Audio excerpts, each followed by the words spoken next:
Women with higher levels of oxytocin in their third trimesters of pregnancy might experience more severe symptoms of postpartum depression, according to a recent study from Northwestern University.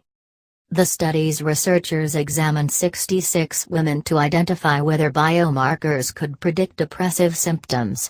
Their findings indicated that higher levels of oxytocin are linked to postpartum depressive symptoms.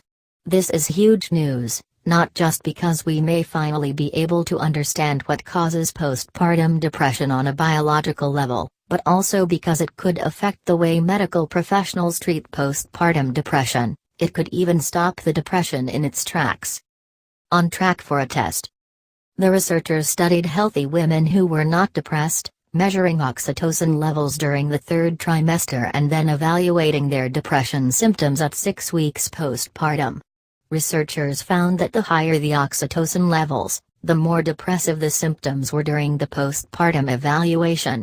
Symptoms of postpartum depression include waking up early and feeling unable to go back to sleep, increased anxiety, more aches and pains, headaches, fatigue or a sense of heaviness, changes in appetite and generally feeling sad. It's not ready to become a new blood test yet, lead investigator Swina Massey, MD said. But it tells us that we are on the track to identifying biomarkers to help predict postpartum depression.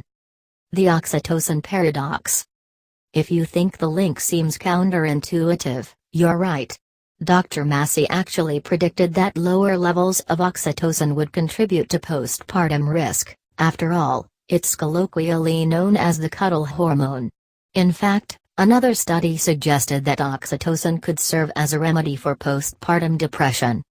There's emerging research that a past history of depression can change the oxytocin receptor in such a way that it becomes less efficient, Dr. Massey said. Perhaps, when women are starting to experience early signs of depression, their bodies release more oxytocin to combat it.